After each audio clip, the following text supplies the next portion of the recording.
Os quiero hablar ahora de un proyecto, el proyecto Reafico. Es un proyecto que mezcla la innovación, la nueva tecnología para ayudar al ser humano. Está conmigo Carmen Jiménez, ella es psicóloga en la Asociación de Personas con Discapacidad Verde y Blanca. Carmen, muy buenas tardes. Buenas tardes. Y bienvenida, gracias por estar con nosotros. A vosotros. No se está mal aquí, ¿no? No, se está muy bien. Está fresquito, está cómodo, tal. Muy bien. Y aprendemos cosas como las que nos ha contado Paloma. Bueno, proyecto Reafico, ¿eso qué es? Bueno, el nombre, las siglas lo componen por la realidad virtual de física y cognitiva. Ajá.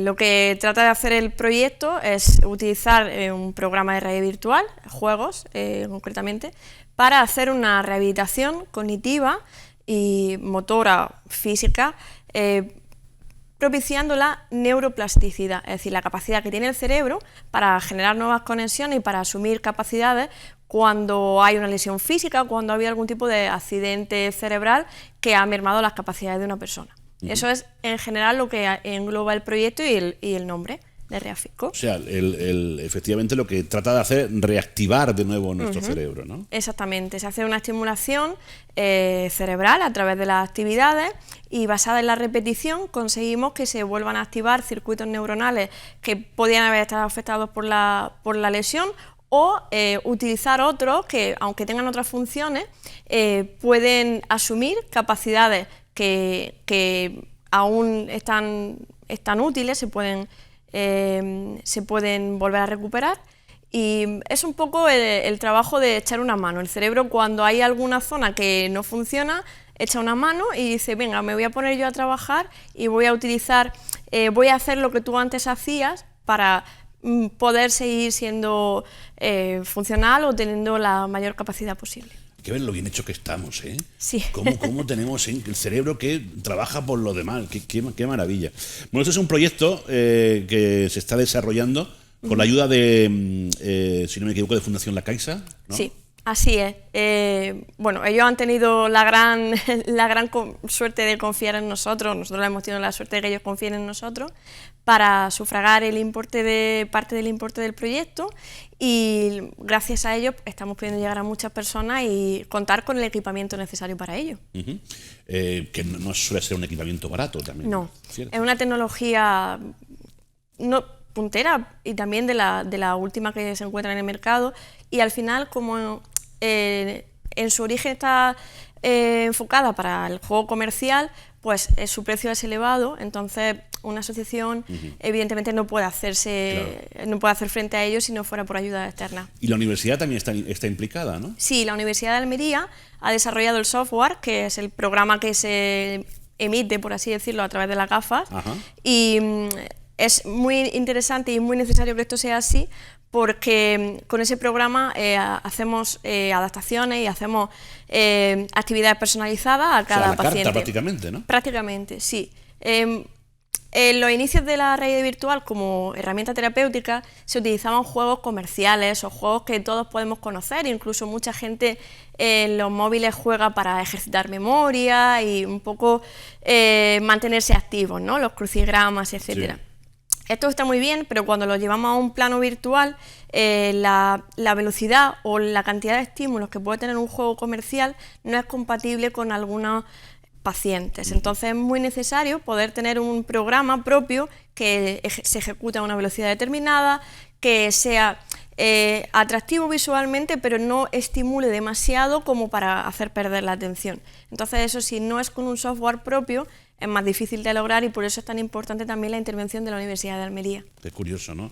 Y qué bien la implicación de todas estas partes, ¿no? Por un lado Verde y Blanca, por otro lado la Universidad, la Fundación La Caixa, sí. Que entre todos se puede hacer algo tan importante como esto. Exactamente, al final la sociedad tenemos que apoyarnos, la gente que nos dedicamos a la parte de acción social, tenemos que poder recurrir tanto a la parte de investigación, que en este caso la proporciona la universidad, como financiación externa, como he dicho antes, y es importante poder apoyarnos en que creamos los unos en otros para lograr proyectos como este, que tienen una importancia muy, de suma importancia. Corrígeme si me equivoco, pero creo que estamos ante el principio de lo que va a ser una normalidad, ¿no? Que sí. Ahora mismo lo vemos como algo muy novedoso y algo casi de ciencia ficción, pero que en un tiempo muy cercano esto va a ser lo habitual, ¿no?, en los centros de rehabilitación. Ojalá que sí. Es una herramienta muy versátil. Estamos hablando de que podemos trabajar desde estimulación cognitiva, como estamos haciendo nosotros actualmente, como trabajos de fobias, prevenir en los trastornos de síntomas depresivos, ansiedad. Podemos incluso trabajar con trastornos de la conducta alimentaria. Ahora hay un programa muy interesante que se está haciendo en Barcelona, donde se hace una educación en la imagen corporal a través de avatares virtuales para prevenir la anorexia. Ajá. Entonces es una herramienta que tiene futuro y desde luego tiene muchísimas posibilidades. Al final la herramienta a nivel físico es la misma, porque son las gafas, sí, pero lo que cambia es lo que se ve desde dentro. Entonces eso se puede hacer, se puede ir renovando constantemente. Incluso se puede hacer a domicilio, se me está ocurriendo ahora que sí, se puede hacer con los usuarios de un centro, como hablaremos ahora. Pero si la persona no sale de su casa por la condición que sea, las gafas pueden ir a la persona. Totalmente. Y se puede hacer en casa. Es una herramienta totalmente portable, no tiene la batería es bastante larga, entonces no es nada tampoco incómodo para los pacientes. De hecho, hay unos accesorios que también tenemos nosotros que se agrupan en la parte de atrás de la cabeza para hacer más amplia la correa, de manera que apriete menos y sea mucho más cómodo ese acolchado, y al final todo va en pro de facilitar y de hacer que el paciente esté seguro y tranquilo y a gusto. Oye, qué bien. ¿Cómo pensáis en todo? ¿Actualmente se está utilizando en 30 personas? Sí, aproximadamente 30 personas. También las evaluaciones se tienen que ir haciendo de manera exhaustiva con cada persona para ver lo que necesita. Entonces nosotros siempre la prioridad es que el paciente tenga lo que necesita. Así que preferimos ir poco a poco incorporando personas al programa, pero que esos pacientes o esas personas puedan tener el espacio acomodado a sus necesidades y con un diseño de la programación específica para también lo que nos interesa rehabilitar. Son 30 usuarios de vuestro centro de fisioterapia, ¿no? El centro que tenéis en Verde y Blanca, y también del centro ocupacional Juan Goytisolo. Sí, eso es. Estamos haciendo una combinación entre los pacientes de fisioterapia y el centro ocupacional, pero bueno, la verdad que contamos con la suerte de que Verde y Blanca es la asociación de Almería que más socios tiene. Entonces, eso nos da una posibilidad muy grande para trabajar con mucha población. Claro. ¿Y los resultados cómo están siendo? De momento los resultados están siendo muy positivos. Hemos encontrado que al menos en el 63% de las personas que reciben la rehabilitación está ya habiendo mejoras cognitivas.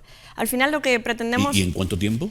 Llevamos desde diciembre, más o menos, implantando este programa. Los resultados se tienen que ver más o menos a partir de los 3 meses. Se puede ya hacer una reevaluación de los perfiles.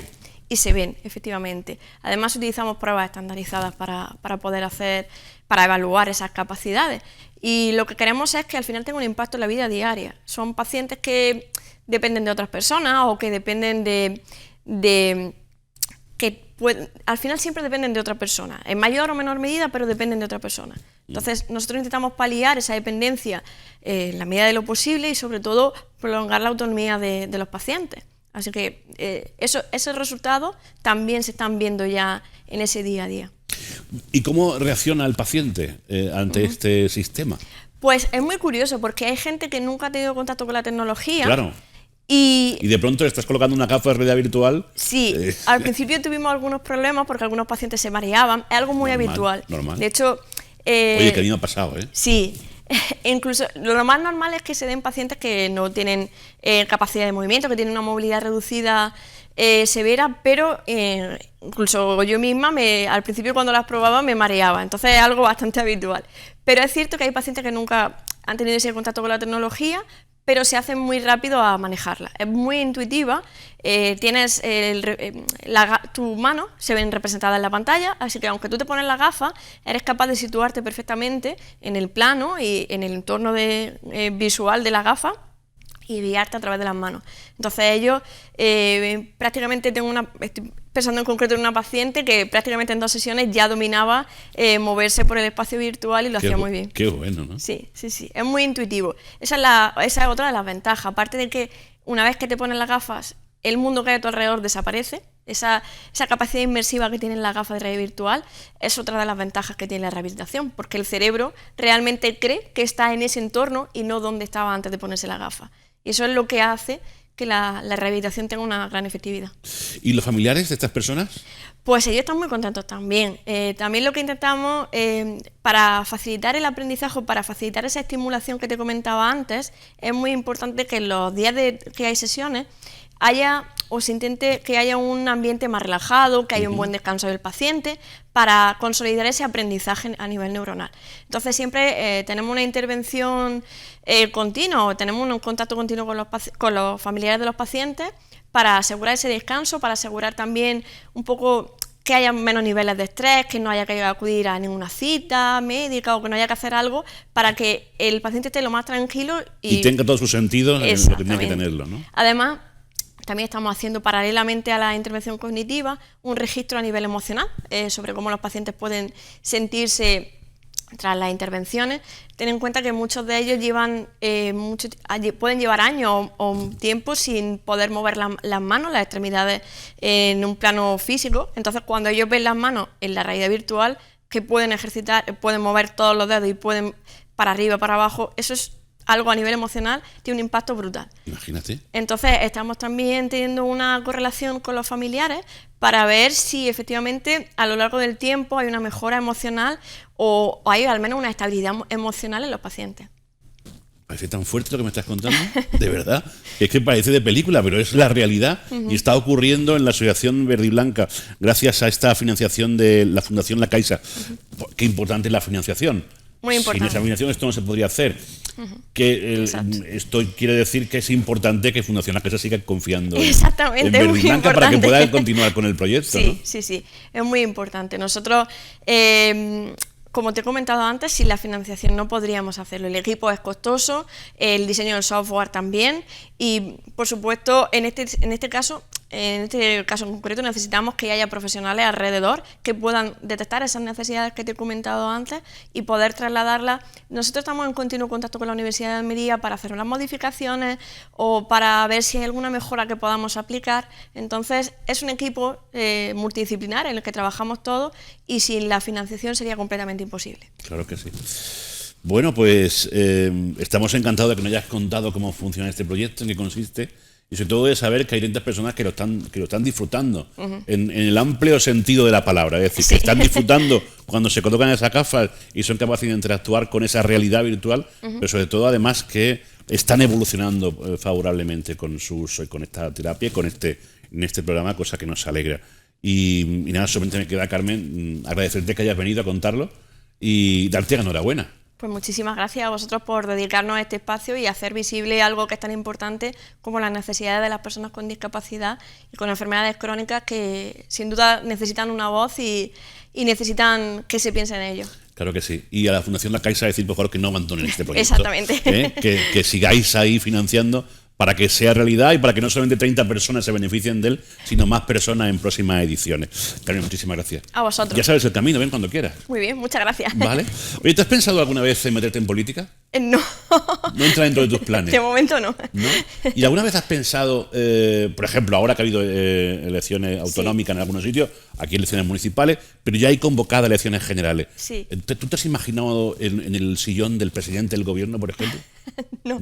¿Nunca? No, yo en todo caso me quedo en un plano más local. Yo claro, siempre... alcaldesa. Bueno, si se me plantea, igual... Y si tú fueras alcaldesa, ¿qué harías? ¿Cuáles serían tus medidas? Uy, así a bote pronto eso me pilla un poco... Tienes que elaborar el programa electoral. Claro, las cosas hay que hacerlas bien y pensar y escuchar a los ciudadanos, eso es muy importante. Te ha quedado muy de alcaldesa, ¿eh? Bueno, pues...